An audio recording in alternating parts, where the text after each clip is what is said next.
So here are the absolute best exercises that you can do to get yourself jacked like this. And if you aren't doing any of these, then you are just not optimal and you're never going to make any progress at all. This is genuinely what social media has become. People posting these tier lists and trying to find the most optimal exercise and breaking things down in biomechanical terms that they definitely don't understand. It's crazy. It just doesn't make any sense at all because the best exercises for each person are going to change. They're going to be different from person to person based on so many different variables. And in this video, I'm going to be talking you through all of that stuff in detail. So by the end of it, you'll know exactly how you pick the best exercises for you and how you know when to change them and all of that good stuff. The best exercise does not exist. So we all need to stop chasing optimal. These TikTok tier lists are clickbait garbage, right? And the only reason that they get popular is because they're so black and white, right? And unfortunately, bodybuilding, building muscle, gym stuff is quite great. It depends on so many different factors, you being the biggest factor of all. So you can't have a black and white answer to things. There is a lot of gray. And that is why in my free 12-week build guide, the link is in the description. It will download to your phone in about 30 seconds. I have created a bunch of drop downs and exercise demonstration videos so you can swap things in and out and it makes it very, very easy to do that for you. So if you haven't downloaded that yet, just get it done because it's going to help you out massively. The best exercise now can change over time. And if you see this graph, you have a bit of a learning period where you're probably going to make gains on the exercise really, really quickly. Does that mean it's a really great exercise? Not necessarily. It just means that neurologically you are adapting to it over time. Your body's getting more efficient at doing it. So how do you even know that within doing an exercise for like 6 weeks, it's like, this is the thing? Like, you just don't know that. You then get into this peak progression phase where you've done your learning and actually the reason that you're able to continue progressing is likely because you're building new muscle. So the reason that you're adding a bit more load or a bit more reps isn't to do with learning or technique anymore. It's probably to do with the fact that you are growing, right? So this is the prime spot. This is where we want to try to be for as long as possible. But exercises will get stale, right? They do start to, your performance will start to just taper off. You might get some niggles, some aches, some pains. You might stop feeling as motivated to do them, right? And at that point where it starts to stale out, that's when we need to be thinking about changing things, right? Because ultimately your performance will start to drop at that point. If there's one thing that you remember about this video, it is this. Stop being stubborn with an exercise because it is only optimal for as long as it's producing results. The second part to this is some exercises are going to absolutely crush you, whereas some aren't. They're not all the same. So how can you say that a leg extension is a worse quad builder than a squat? Because in the context of an entire training program, if you just had squats, you're going to just kill yourself, right? And your quad development probably isn't going to be as good overall as if you had a blend of both, because the leg extension is going to smash your quads, but it's not going to build up as much fatigue. So I've tried to show this on a graph for you. Don't come at me if I haven't got things quite in the right places. I'm just trying to give you a bit of an understanding of this. So I've picked the lats as the muscle group. And if we look at deadlifts, for the lats specifically, it isn't going to create a huge stimulus. The lats are going to be involved with, stabilizing and things like that. But it's a very, very high fatiguing exercise without much return on the lats specifically, versus the bent over row, which is going to be a lot more stimulus on the lats. Obviously, other muscle groups are going to be involved, but it's also going to create quite a lot of fatigue because we're having to resist gravity. So the hamstrings are going to be involved, the glutes, the erectors are also going to be involved as well. So it is a great muscle builder, but it's also going to tire you out quite a bit. Versus something like a seated cable row, where we are a bit more stable. We've got the foot plates to brace against.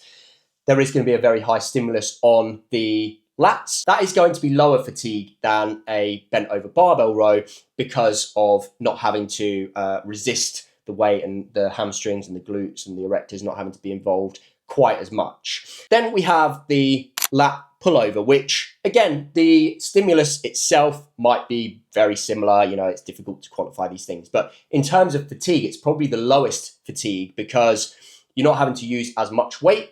It is very isolating to the lats themselves. Not many other muscle groups are involved, maybe the long head of the tricep if you want to get into semantics, but in general, that is going to have much less fatigue, right? So if you were looking at building a plan, it's not that the barbell bent over row is bad and you can never do it. It's just maybe if you're looking for overall lat development, you probably want to do, 25% of the time you're doing your bent over barbell rows, and then you split the rest up 75% between your seated cable rows and your lat pullovers so that you can accumulate a lot of volume without as much fatigue. So hopefully that makes sense. It's important to auto-regulate this stuff. So maybe you're just somebody that can recover really well from bent over barbell rows and you want to bump that up to like 50% of your volume. That's absolutely fine. You can test your limits, right? But if you find that by bumping it up to 50% of your volume that you start to feel a bit more tired, your performance starts to tank, then maybe it's time to back off and then pull on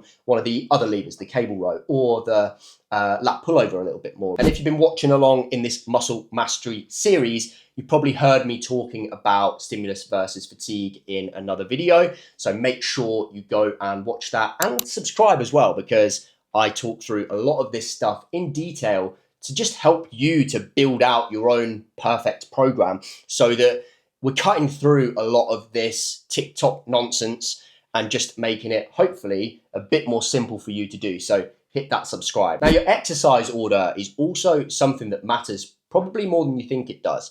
And for me, I would always start your sessions off with your big, heavy compound lifts where possible. They're more technically difficult, right? So they need better coordination, you need bracing, you need focus, you need stability. And if you allow fatigue to build up through a session and then try and hit some squats as an example, your form's probably going to break down a little bit, your output is going to drop obviously, and injury risk is a bit more high. That does then call into question about your priority muscle groups, right? So for example, I will train my calves before RDLs, right? So obviously RDL is the big compound lift that requires the coordination, blah, blah, blah, blah.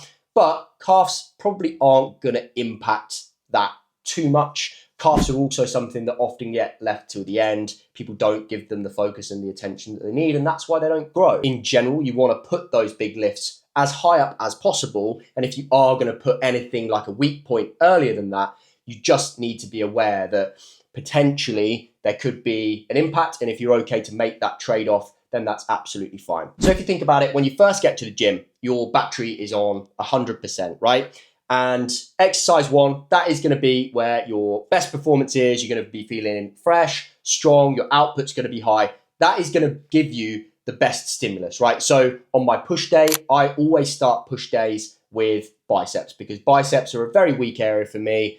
I know that by training them fresh, I'm going to get the best stimulus out of that. But also training biceps is probably not going to impact the rest of a push session too much. So as you go through your session, exercise two, a bit less, you'll have good performance, but it's not going to be as good as the start, and so on until you get through to your 20% battery, which is your final few exercises. You're going to have much worse performance, high fatigue, low output. And the last thing that everybody seems to bang on about is pre-fatiguing, like it's some sort of magic trick. And it's not really. I personally would use pre-fatigue for working around injuries, right? Or if I was just getting like crazy strong on squats and I was having to load the bar super, super heavy, and that was just creating so much fatigue that it would then cause the rest of the session to go downhill, right? I then might think, okay, well, I need to do my quad extensions first so that when I get into the squat, I'm going to reduce the load. I'm still going to get a decent stimulus from it, but it just means that the rest of my session, I'm going to feel a bit more fresh. Now, the next thing is the absolute key to your progress long-term, and that is to stick to the same exercises for as long as you possibly can, right? It is progression that drives growth, not novelty, right? I know a lot of people, again, TikTok is a bit of a problem because you see a new exercise, you try it, it gets you sore, maybe it gets you a bit more pumped. They're not really proxies for whether you're going to make good progress. I could run a marathon tomorrow, my legs would be absolutely killing. The next day, I wouldn't be able to run a marathon anyway. But if I could, it was like one of the first times I did that, my legs would be in bits for days, right? Would I have built any quads? No, definitely not, right? So it's the progression in load and weight. When you get past that learning phase, that's where muscle is truly built. 4 to 6 weeks of an exercise, and that's when the gains really start to happen. So you need to be thinking about that and not chopping and changing all the time. So the next thing is to make sure they are progressible. So for example, if you're doing a cable lateral raise and you can get 20 reps, but then the next pin down, you can only get 4 reps, that's probably not the best in terms of being able to progress that exercise. And you might want to look for maybe a lateral raise machine instead, or possibly is there a way to add some weight to that first pin so that, you know, you can incrementally go up, sort of micro load it rather than having to jump down a whole plate. And I think the absolute key thing here is to track your performance. So when you go in, you should know what lifts you're doing, you should know what weight you're doing, you should know what reps you're doing, you should know what you need to try to beat that week. Because again, that is going to be the thing that is driving your progress, not just randomly going in and just trying some different things that you'd saved on your Instagram that week, you know? And I hate to bring it up again, but my 12-week build guide does make tracking super easy for you. You get a spreadsheet that you can download directly to your phone. You can bring it up in the gym and you can add in your load and your reps for every single exercise. You know exactly what you're doing, and that is going to be the thing that drives progress for you. So get it downloaded. Now, this is something that's often overlooked, and it's to make training fun again. Do you like what I did there? So you're going to need to pick things that you enjoy.